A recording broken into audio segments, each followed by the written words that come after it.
Building a house like this one is a complicated piece of construction. There's the foundation, the framing, the siding, the roofing, the flooring, and the electrical. In fact, everything we've covered in our series up till now, or will cover in future programs. Now, I'll bet you're thinking this all sounds quite complicated, but there is a building project that involves almost all these elements that 2 to 3 people can complete in a period of 6 to 10 weekends.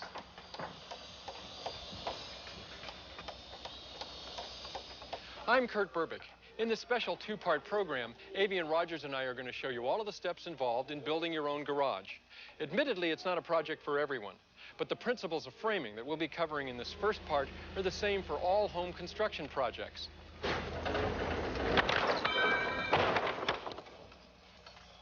It sure looks like a big job, doesn't it? Well, it is. But the important thing to know is that it's made up of many small steps, accomplished one at a time. In part 1 of this program, the main thing we'll deal with is the basic technique of framing. But we'll also deal with following local building codes, getting the right permits, pouring the concrete slab and preparing the design. We'll build the framing for the walls and the roof. And finally, we'll sheathe the roof. At the end of this part, we'll have a fully framed structure with a covered roof, which will act as a shelter for doing our finish work in part 2. In part 2, we'll install our windows and passage door, run our electrical lines. We'll shingle the roof and put up the siding. Then we'll install our garage door and electronic door opener. Kurt? Before we go any further, let's take a look at the tools we'll need for this part. First, we'll need a couple of hammers, a measuring tape, at least 33 feet long, a combination square, a 4-foot-long level, a nail pulling tool, a staple gun, a circular saw, a chalk line or string, a couple of sturdy ladders, and some pencils. And this, of course, which is optional.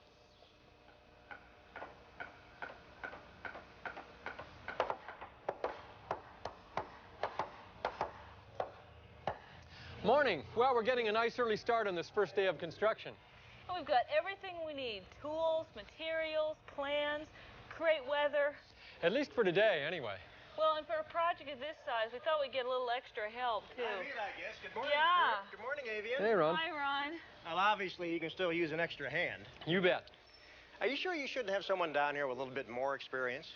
Not at all. This kind of a project just requires preparation, some common sense, and the willingness to do a little hard work. Ron, this weekend we're working on framing. We're building the walls and the roof to our garage. These pieces are called studs, and the long pieces we've cut are the plates. Each wall has a top and a bottom plate. What do they do? Well, they form the bottom and the top of the wall. I think it'll become more clear when we start building the walls. I see. Okay, sure. We'll work right here. See, the nice thing about building a garage is the concrete slab creates the perfect work surface. You know, before we go any further, maybe we should stop and take a look at the steps that got us to this point. Why don't we go in the house? Good idea. Okay. The first thing we did, Ron, was to check with the city about the kind of permits we'd need and the kind of codes we'd have to follow in planning our project. We actually had to get a variance to place the garage out there. The next thing we needed to do, Ron, was choose a design. There's a wide assortment of plans and blueprints available at home centers and building supply stores, and they can be a real nice aid to doing it yourself. Since there's a variety of styles and options, we chose one that matched closely the style of the house.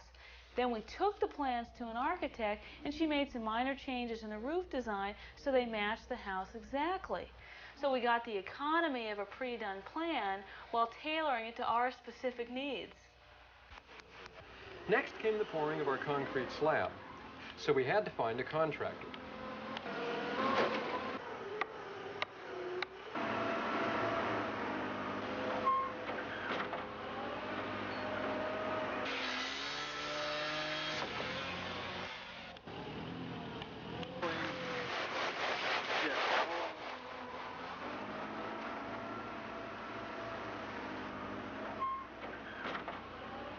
These things want to be on 12-inch centers, not 16.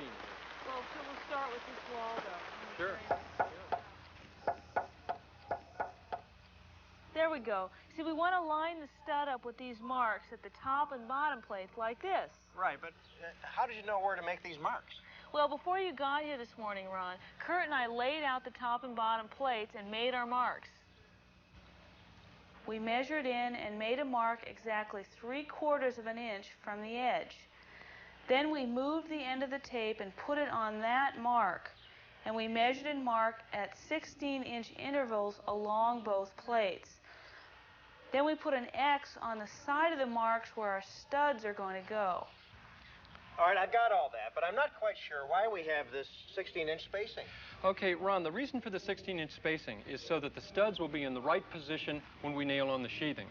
See, each sheet is 4 feet wide, and it's very important that the edge of each sheet center on a stud, so that when we nail 2 sheets side by side, each edge will have something to nail into. Come on down here and let me talk about the 3/4 inch space at the end.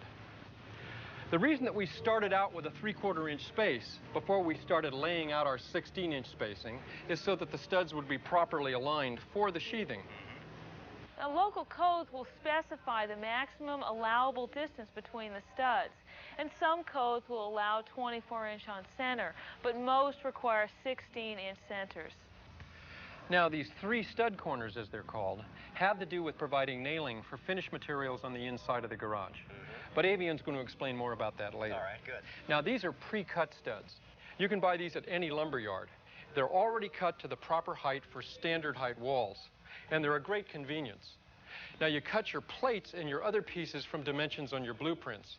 And when cutting your plates, be sure to select the material from the straightest lumber. And when you do that, sight down the board so you can place the crown or the bow up. Okay, now that we've got the wall laid out on the horizontal, the next step is to nail it together using 2 16-penny nails at each joint. Okay, that sounds easy enough. You guys mind if I find a little music we can work to?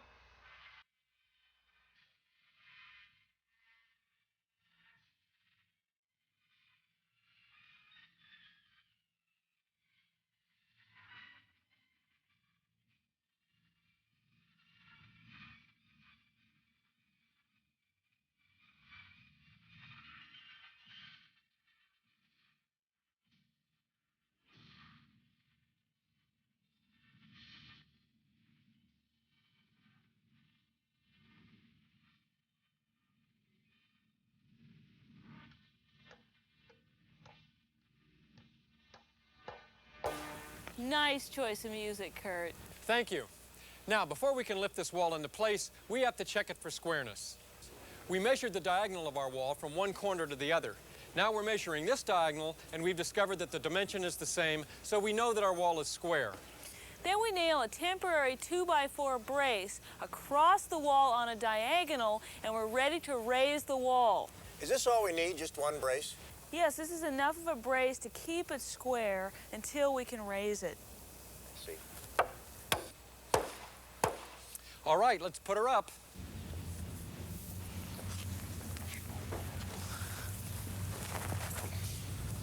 All right. Okay, you got it, Ron? Got it.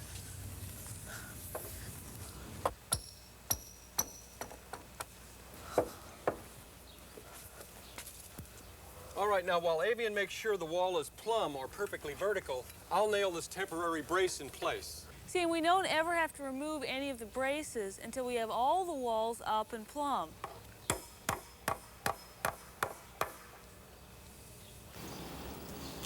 Okay, has that got it? Looks good. There's one wall up. Well, that wasn't so hard. Only 3 more walls to go. Sounds like you know what we're doing. Let's keep rolling. We've got our 16-inch spacing already laid out on our plates, but look, we're going to have a new procedure coming here. Well, it looks like we have to frame for a door. How do we handle that? Well, take a look at your plans and find the dimension from the edge of the wall to the center line of the door. See here it says 3 foot 6 inches? I see. Then we measure in from the edge and we make a mark. Right. Let's mark the center line on our plate. Then all we'll need is our rough opening dimension. Wait a minute. What is a rough opening? Well, that's a dimension that indicates the location of the framing members so that when we frame this wall up, we'll have an opening big enough to accept our door unit.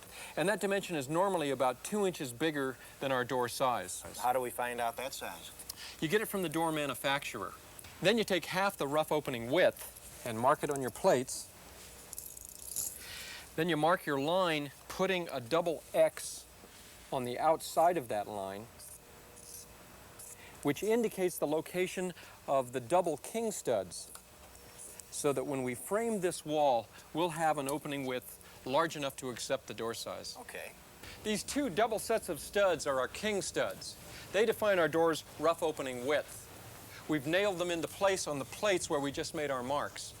Now I'm measuring and marking the rough opening height of the door. And for most doors, that's a standard 6 foot 10 inches above the slab.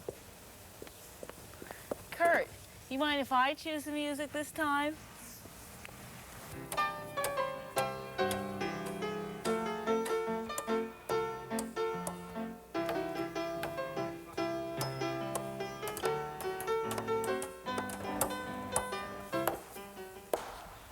Hey, Avian, great choice of music. Thanks, Kurt. What is this for? Well, across the top of this door opening, we'll install this thing you built called a header. It's made up of the two 2x6s with a half-inch plywood spacer in the middle. Why the spacer? Well, that's so the header will be the same thickness as the 2x4 studs. Oh, I see. You know, most of this is just plain common sense. Right. See, then we take these metal fasteners to attach the header, bring that down here, to the king studs. Then we take our metal fastener, wraps around the king stud, place it on our marks, and then slide the header into the saddle of the fastener. Great. Now we'll nail it all together. I've got some special nails. Let me give them to you, Ron. There you go. Thank you. Nail into all these holes here in the fasteners. What I did was measure the distance between the header and the top plate so I could cut these cripple studs and toenail them into place. What do you mean, toenail? Well, that simply means putting the nail in at an angle like this.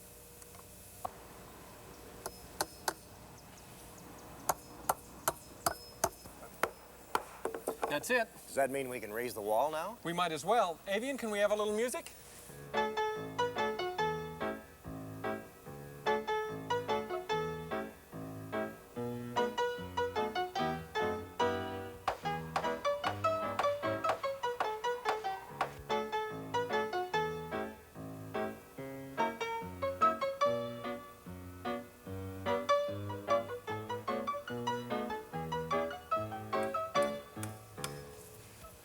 These foundation anchors, which we put in every 5 feet around our building, literally hold the building to the concrete slab. They're really easy to work with. You just fold these metal straps on top of the sole plate and nail them in. No drilling or wrenches are required, as with the old anchor bolt system.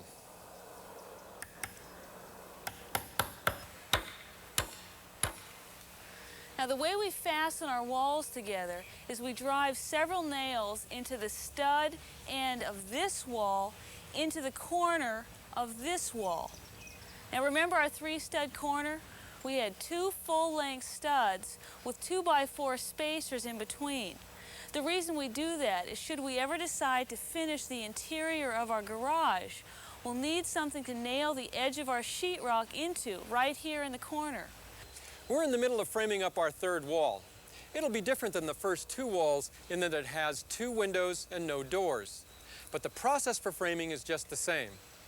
That is, you begin by cutting and marking your top and your bottom plates for the 16 inches on center stud spacing.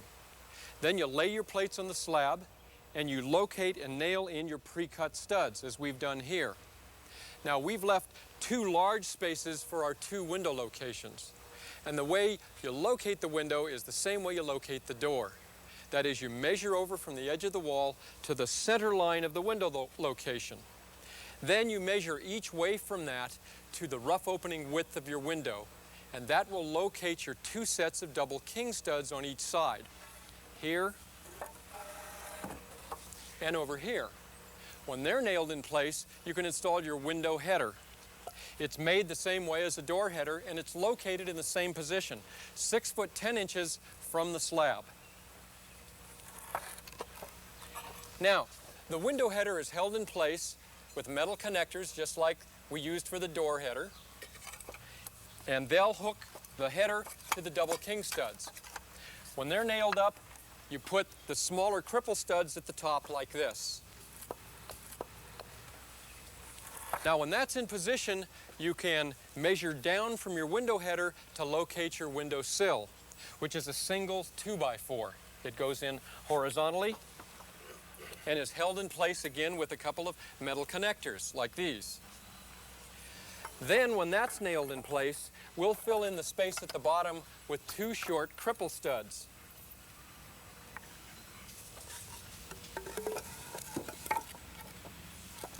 And that's all there is really to framing up a window. Well, I guess we're ready to nail this stuff in place.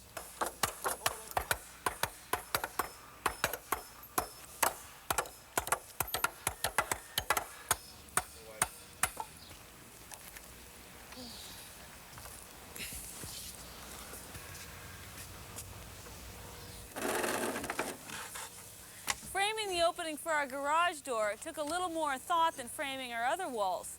Because we've got such a long span, we need a very large header to support the weight of the building.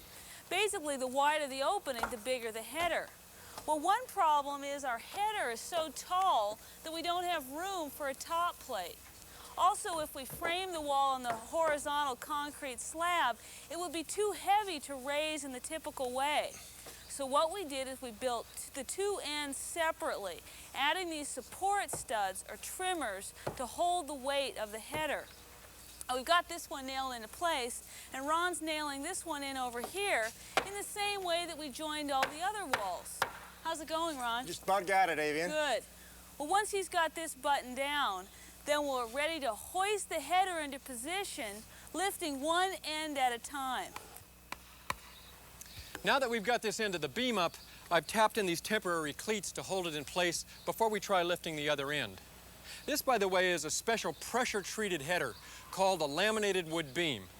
It's made for extra long spans like a garage door, and you can get them at any lumber yard. Notice how the header is cut longer than the size of our rough opening so that it sits on top of our trimmer studs. You know, there's nothing more frustrating than cutting your header the size of the rough opening, lifting into place, only to find that it's too short. But that's a common mistake. Well, now that we've got the walls up, we're ready to put on the cap plate. Ron? The cap plate goes on top of the top plate all the way around the building. The important thing about the cap plate is that you overlap the joints at the corners, and this will aid in the overall stability of your building. We've plumbed this last wall and added our temporary brace. Well, this ought to do it for our first weekend. Boy, where did all the time go? And doesn't this look great? Did we really do all this? Not bad for one weekend. No kidding. Well, Kurt, we should take this plastic and cover up our materials so they stay nice and dry until next weekend. Right. Ron, thanks a lot for your help. Oh, don't mention it, Kurt. I'll see you next weekend. Thanks, Ron. So Bye now. long.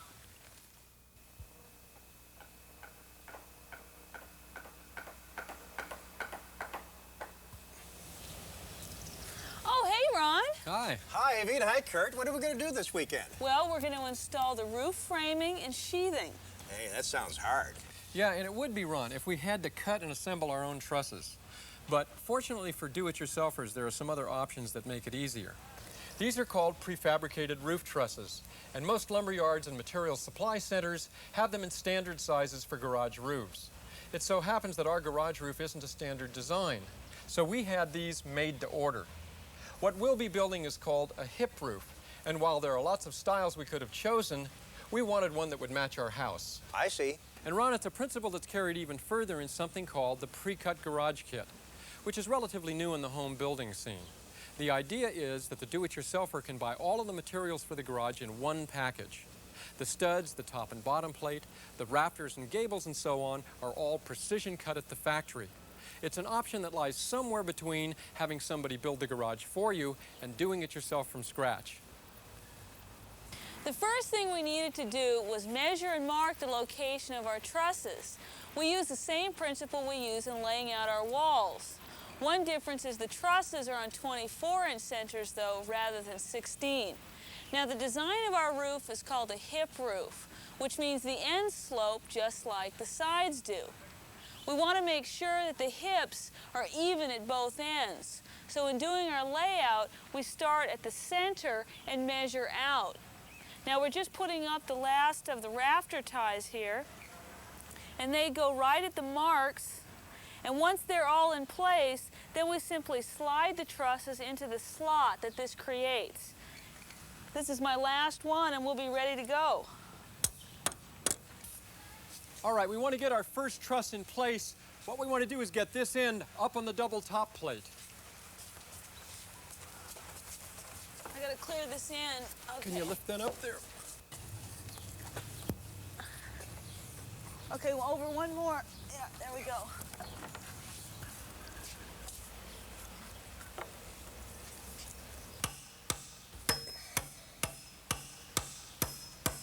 Okay, push the point up.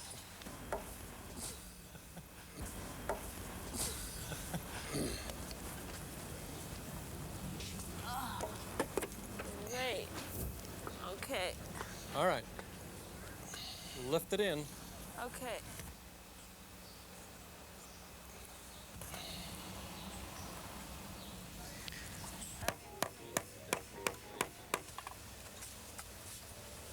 Great.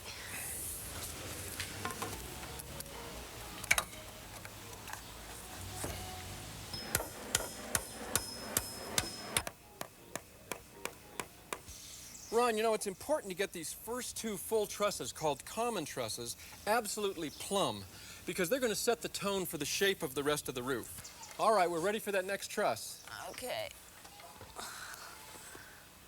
Ron, Okay, maybe you can give her a hand there. I've got it in here. If you raise that up, that'd be great. And I'll tack it in down here.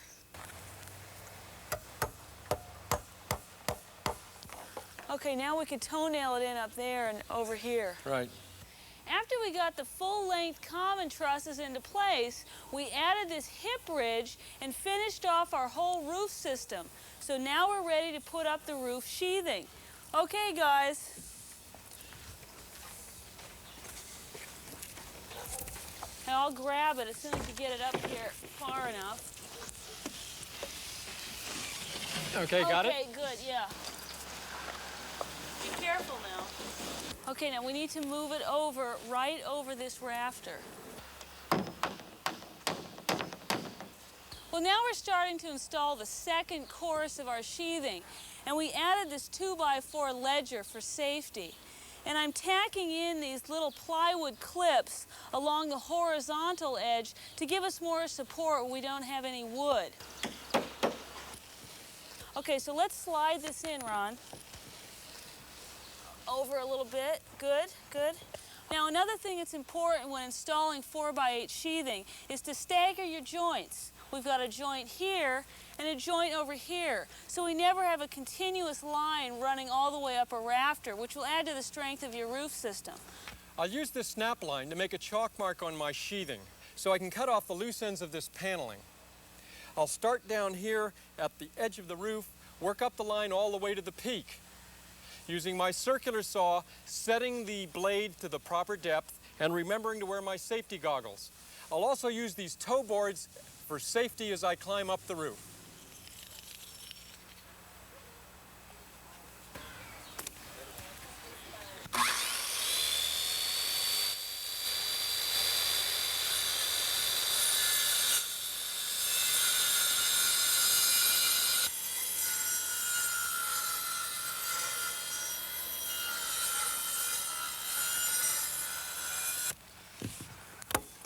This is the last step of this phase of our garage building project.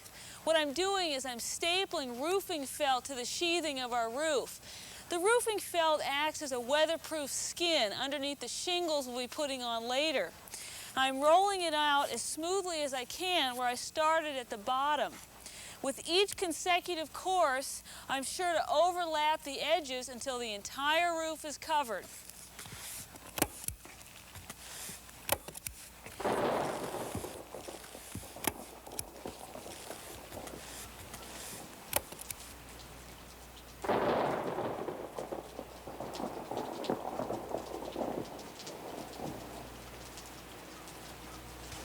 Just made it, huh? Boy, no kidding. I just used these strips of lath to tack down the seams in the roofing felt. Now it won't get blown away before next weekend. Great. Well, that's part one. Now we've got a sturdy shelter to store our materials under until we do the finishing work in part two. And we're nice and covered up, so in case it starts to rain like it is now, we won't be in any trouble. Well, I better make it home before it gets worse. Hey, Ron, thanks a lot for all your help. Yeah, thanks a million. Enjoyed it. See you next weekend. Great. Right. Goodbye. In this part of our garage program, we're going to cover everything it takes to finish our garage. We'll put up the siding, run the electrical lines from the house to the garage, shingle the roof, install our windows and passage door. We'll have the garage door installed and the garage itself painted. But the special focus of this part of our program will be on one of the most popular of all do-it-yourself projects, installing your own electronic garage door opener. Now Kurt's going to talk about the tools that we'll be needing. Generally, we'll need a couple of hammers, a measuring tape at least 33 feet long and one 16 to 20 feet long, a combination square, a level at least 4 feet long, a set of screwdrivers, a circular saw, a chalk line or string, a sturdy ladder or two, a couple of sawhorses, and some pencils. Here, Avian, catch.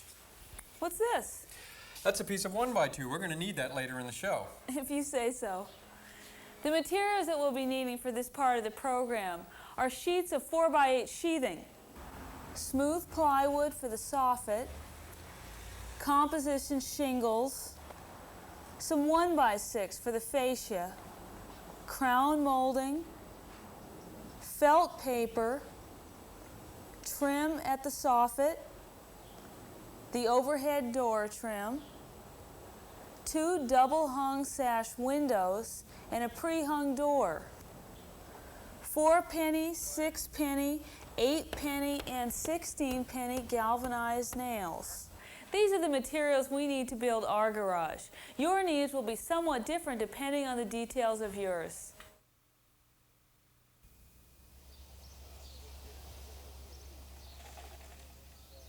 Good morning. Hey, Hi, hi, Ron. Ron. This weekend it's my turn to bring over the coffee. Well, thank Great. you. How nice. What are we going to do today? The first thing we're going to do is we're going to put up this wall sheathing over the open frames. All right. It's very much like paneling or drywall, which we've covered in other programs. Ron, why don't you give me a hand with this sheet of Sure. sheathing? Let's move it over. Great. When starting to hang sheathing, you want to start in the same corner you measured out from when locating the studs. Our studs are 16 inches on center, which is standard, so that we know at every 48 inches, or 4 feet, which is the same width as this sheet, there's a stud. In this way, the edge of the sheathing falls over the center line of the stud, so we always have something to nail to. Now, we put these starter nails right here so that when Ron and I lift our sheet into position, we can quickly tack it in and maintain that position. Now, let's raise it up. Okay. How's it look on your end? Looks good. Now, before we tack it in, I'm going to make one quick check to see whether it's plumb. And it looks very good. Okay, you got your hammer? Let's Got it. tack it in.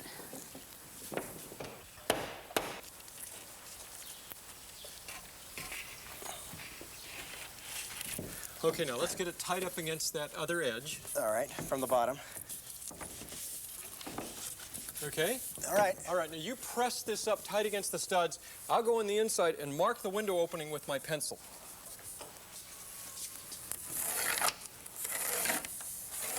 Then with my circular saw, I can just follow that pencil line and cut out the window shape.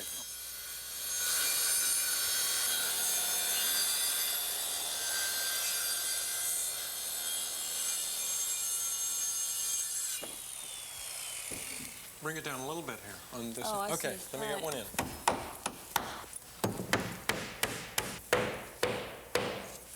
Avian, what do we do about this crooked stud? Oh, that's easy, Ron. Let me show you. I'm going to take this nail and tack it into the edge of the sheathing like this. Now, if you'd push against that stud until it lines up, that looks good. Sure. Okay. Okay. And that ought to hold it. Good. Ron, another important thing about nailing the sheathing is the nail should be spaced 6 inches along the edges and 12 inches on the middle studs. Okay.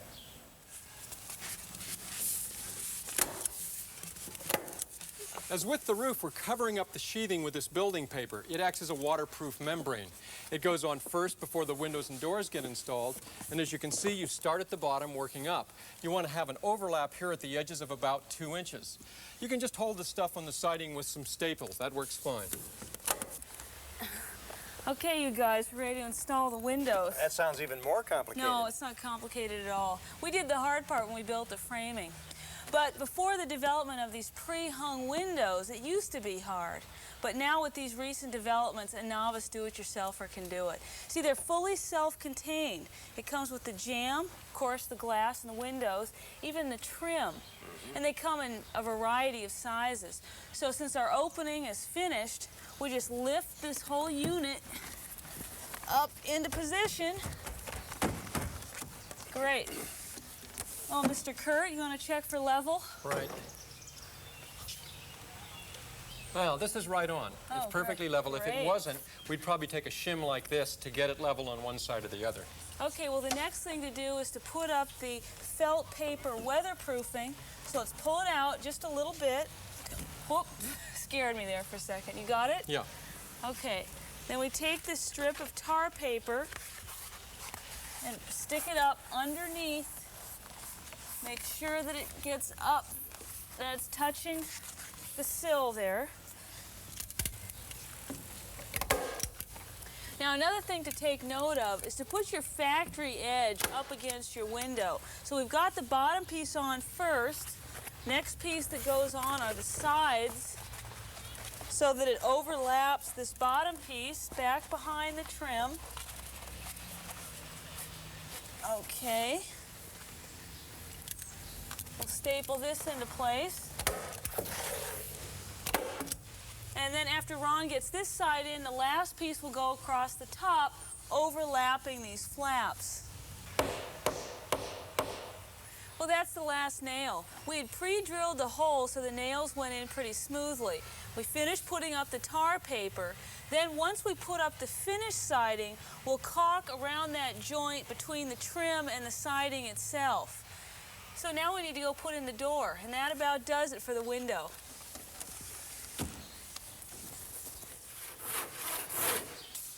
While we were framing this wall and tilting it into place, it was important to leave this sole plate in to give the wall strength. But now that the wall's been strapped to the foundation and we're ready to install the door, we need to cut out this section of sole plate.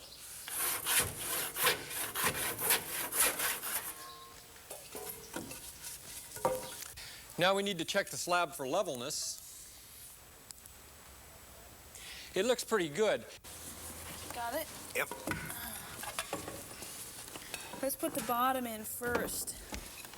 Great. Beautiful. Kurt, you want to remove the hinge pins and we'll take the door off. Yeah.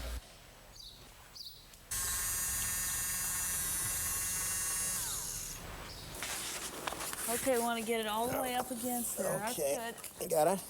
Get it at the top. Okay, I'll hold it in while you staple.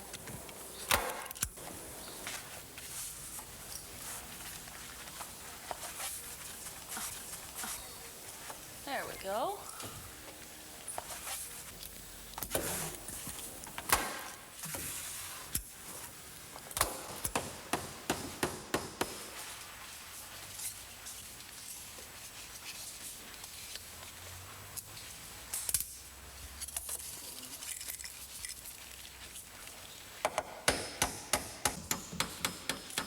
Now that this door has been plumbed and securely fastened into place, we're ready to begin installing our door hardware.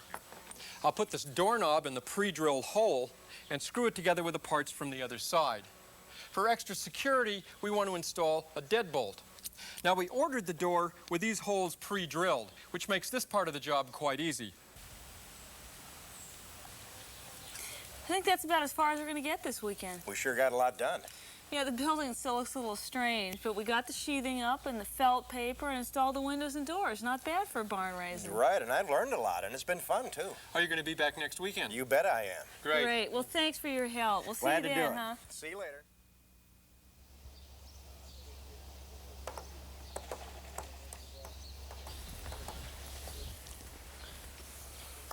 Well, that's an interesting calling card. You're back.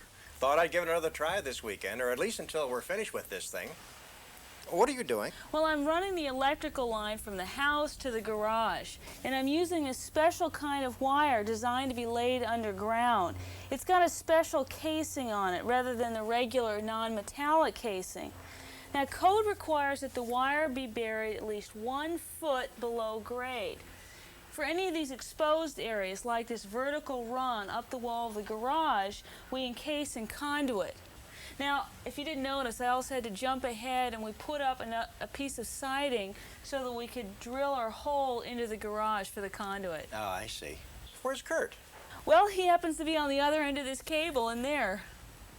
In our separate electrical show, we went into greater detail on how to install a circuit breaker switch and electrical circuits in your home.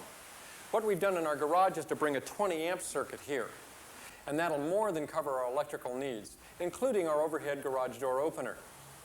Now, we've already installed 2 electrical boxes here by nailing them into these studs.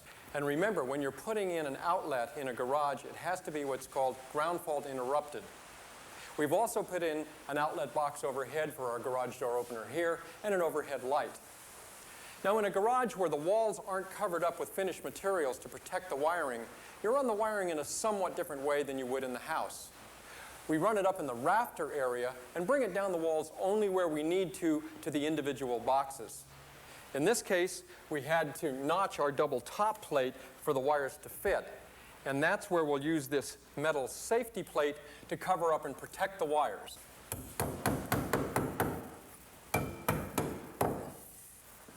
So when you've got your wiring to this point, that is the rough wiring completed, it's time to call in an electrical inspector and let him take a look. Before we start shingling, there's some details we need to take care of here at our roof overhang. We want our garage roof to match the design of the roof of the house. To do that, we need to apply a flat soffit to the underside of this overhang. We do that by snapping a chalk line all the way around the building, which corresponds to the height of these rafter tails. That'll be a guide for nailing on our 1x4 ledger. Then we can nail 2x4s from the rafter tail, which will toe nail into the 1x4 ledger, creating framing at 24 inches on center, just like our roof rafters, so that we can nail plywood up, creating our soffit. Then after a fascia and crown molding detail that Avian will explain in just a minute, we'll be ready to start shingling.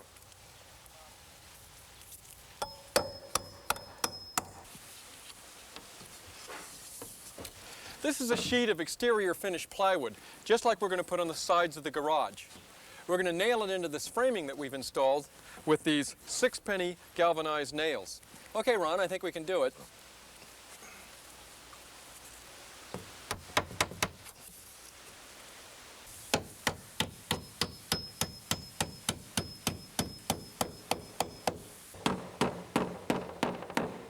We're putting up the fascia board right now.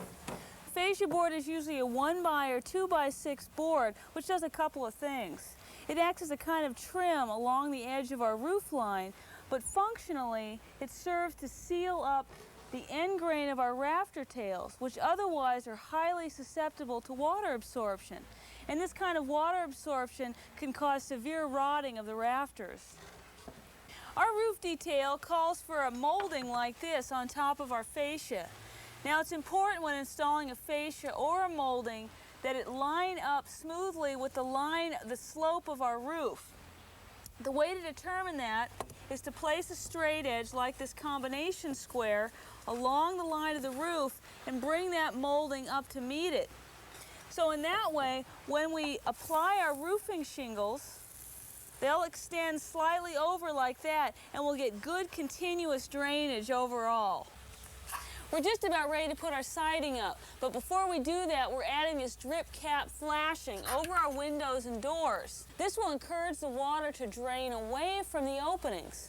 Now, once we put our siding up, it'll cover up this flange and barely show.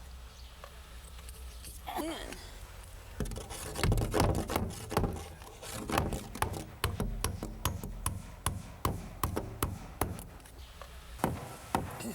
In this phase of our building, we're putting the siding up now.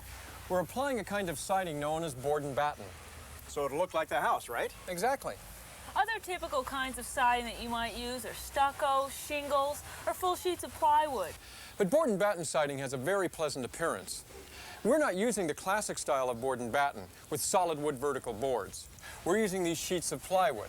Now we have to be careful in this case that the seams of these finished sheets don't line up over the seams of the sheathing underneath. After we have our plywood put up, then we put the vertical battens 12 inches on center, matching the house using 4-penny galvanized nails. Well, that really looks good. Now we're going to show you something that's become available to the do-it-yourselfer. It's called a pneumatic nailing gun, and it simplifies any nailing project. It's powered by an air compressor, and this flexible line allows you to reach any part of the project. We like it especially because it makes the larger nailing jobs quick and easy, like putting sheathing on the walls and the roof, or putting up this paneling. For the paneling, we're going to use a framing gun. For the battens, we'll use a finish gun. Here, let me show you how easy it is. All right, let's do this thing.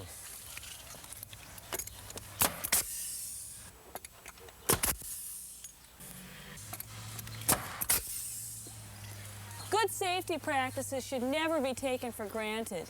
As you can tell, using a pneumatic nail gun isn't difficult, but always wear your safety glasses and read the instructions in the owner's manual for safety. Okay, that looks good. Okay, Ron, now let's tack it into place.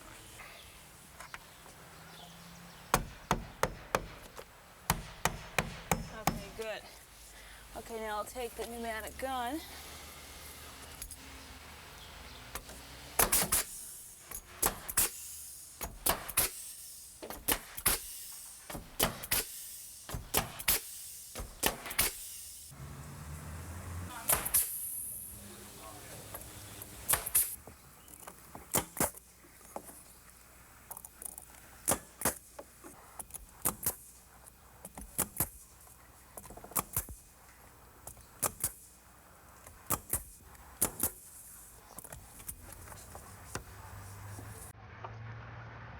Okay. Out.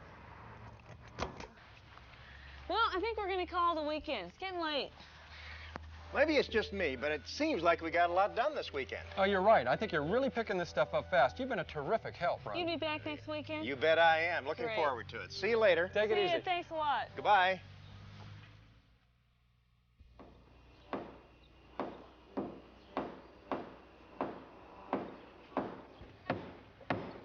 We're installing our composition shingle roof. We begin with this starter roll piece. It's simply a continuous roll of composition shingle material. You position it here at the lower edge of the roof so it overhangs the fascia by 3/4 of an inch. That way the rainwater will drip free from the building materials. Start at one end of the roof and roll this piece out all the way to the other end, fastening it about every 12 inches here at the top edge. Once this piece is in place, you can begin installing your individual shingles. Once we lay our starter row, we're ready to apply our shingles. Now we place our shingle at the bottom directly on top of the starter row, so we'll end up with a double layer of roofing material. We place it near the middle. Then we run a chalk line up the edge of one side of the shingle all the way up the roof. Then we snap another chalk line parallel to the first, extending from this small cut mark at the top of each tile. This line becomes the guideline for our next shingle. In this way, we'll get an alternating tab pattern across the roof. Then we use the top of these cut marks as a guideline to lay the edge of each tile above. Okay, that looks good. Now, Ron, do you have the nail gun down there? Sure do. Here you are. Thank you. We've got a lot of shingles to lay here, so I'm going to turn some music on to keep us company.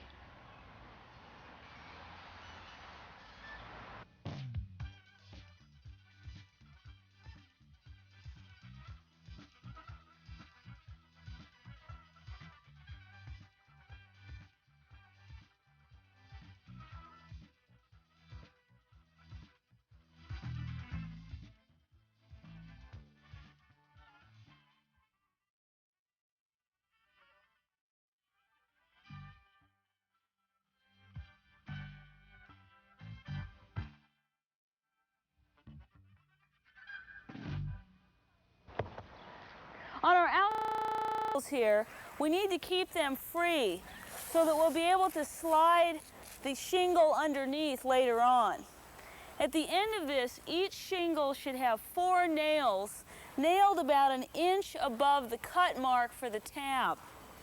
These black marks here are called wind tabs, and in a few days they'll melt so that these flaps or these tabs will stay down. Now that we've got the shingles on the 4 sloped faces of our roof, we can begin completing the job by applying these ridge shingles. A ridge shingle is 1/3 of a full 3-tab shingle, and we just use our utility knife and trim these pieces out of these larger shingles. Now you start at the bottom of the roof, working your way up by snapping first a chalk line along here to give you proper alignment. And you apply the shingles one on top of the other one so that you will cover up the 2 nail heads that you put in the previous shingle, like this. Fold them evenly over, align it with a chalk line, and nail them in. Then when you've reached the ridge and completed that, that'll be the final step toward making your roof waterproof. And if you've done the installation properly, a roof like this should give you 25 to 30 years of life before it needs replacement. Boy, let me tell you something. That was a little bit like work. Well, we figured doing the roofing was going to take a little bit of time. The next job we've got to do is going to take a little time too. But the best part about that is we get to watch mostly. What do you mean? Well, we get the garage door installed, but all we have to do is put up a little trim. Well, let's see how this brick molding fits. That looks pretty good. Yeah, that's good. Well, either you guys got an early start or I'm late. How are you? Fine. Yeah, we did get an early start in putting in this garage door opening. This jamb is a 1x4, and we shimmed and plumbed it in place, much like we did with the passage door installation. Then the header's a 1x4 trim piece. And now to finish this out, we'll install this piece of brick molding. And the dimensions for this are really critical, and it's a good time to be checking your plans to pick up those pieces of information. You know, we have to finish out this garage door opening before the garage door contractor can begin his work. Contractor? We aren't going to do this ourselves? Right. It's not that complex a task, but it should be done carefully. There is an element of danger if you don't know exactly what you're doing. So for safety, we went with a contractor to install our large, heavy garage door. Besides, after putting up the garage, we needed a break. It's very important that the tracks on each side of the door are parallel from top to bottom. When the last panel's in place, he can put in the overhead sections of the track.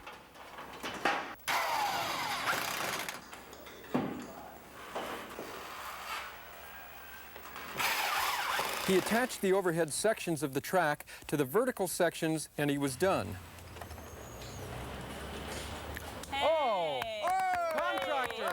Contractor! Oh, Tom, we really enjoyed your performance, really enjoyed it. Hey, we got to get started painting this thing now. We sure do.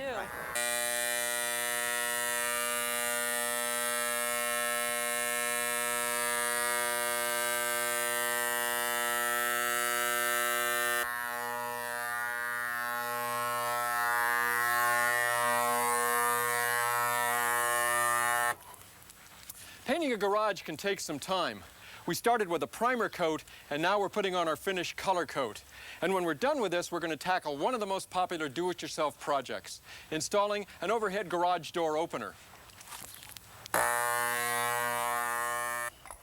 Now we're ready to install our electronic garage door opener. Even if you're not going to build your own garage, this is definitely a project you should consider doing yourself. Besides being an incredible convenience, an automatic garage door opener can make your garage safer and more secure. Some things to look for when you're choosing your opener are automatic lights, an emergency disconnect cord, digital radio controls that allow you to set your own security code, a light switch that operates the light separate from the opener, an LED light on your transmitter to tell you if your batteries are good, a chain drive trolley control, a special protection control system that stops the garage door from closing automatically in case anything gets in the way. And also an owner's manual to help you in assembling and installing your garage door opener. I'm putting together a unit called the T-rail. It's the track along which the trolley will slide. And this is the trolley. It slides along the T-rail smoothly, pulling the door arm, opening and closing the door, like this.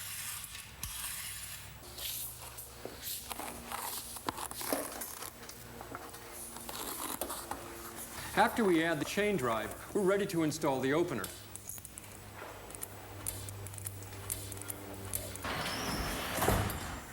Before we did anything, we checked the balance of the doors and disengaged the locks. Then we found the center point of our door to attach our door bracket. Our door bracket runs even with the top roller. And we use security bolts that run all the way through the door. Then we're ready to install our header bracket. Our header bracket also runs at the center line, but the height is determined by finding the high arc point. So we raise the door and run a level across the top to find that point. Then we'll install our header bracket about 1 inch above that point. If you rest that carefully, then we can line it up. All right. That looks good. Has that got it? Yeah.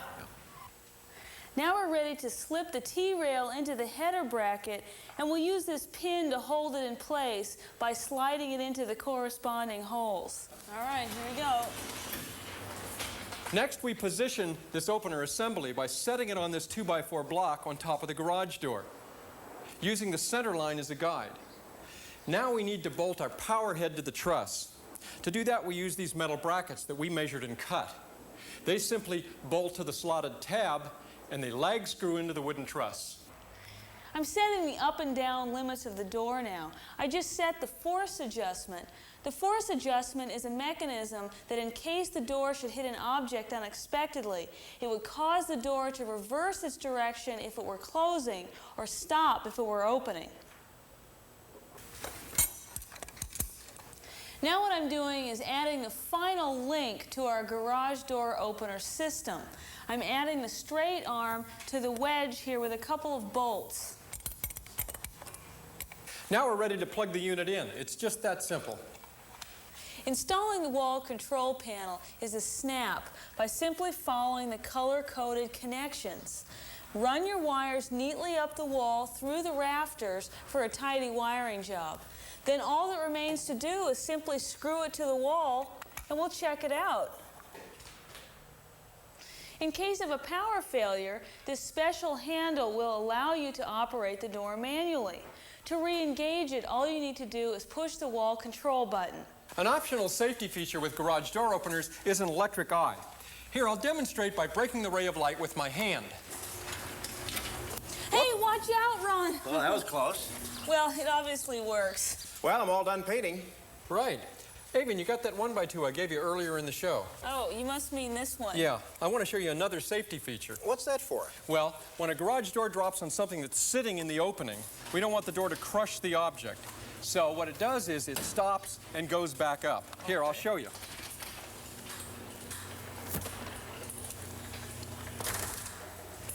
Hey. Yay. It's adjusted right. Okay, what are we going to do next?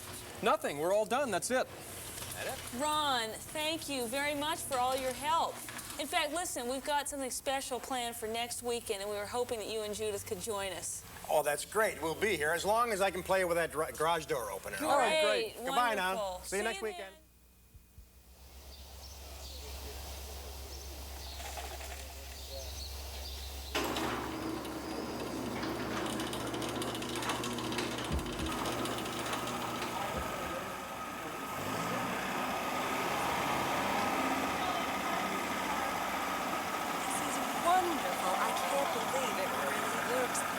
Have you had this? Well, we've had it for about a year. We finally got a place to keep it. And today we get to show it off at the rally. That's why we wanted you to wear the antique clothes. It's kind of a custom. Well, I don't know what's more fascinating, this car or the new garage and the door opener. The garage is, frankly. I spent the last 5 weekends working on it. And it's easy. Matter of fact, it's fun. Yeah, it is fun if you do it right, and it can save you a little money. It is fun if you have the right tools and a good plan, and you take your time. And a little help from your neighbors doesn't hurt. Ron, you know, you were wonderful, and you've come a long way in 5 weekends. You're well on your way to becoming a do-it-yourselfer yourself. This is great, a whole new dimension to my old husband. Well, now, just a Now minute. that you've acquired all this new skill, Ron, I've got some great ideas for our next 5 weekends. Now, how about you? We hope that you're well on your way to becoming a do-it-yourselfer. I'm Avian Rogers. And I'm Kurt Burbick. And we're off to an antique car rally. But you get a chance to close the garage door, Ron. From here. All by yourself.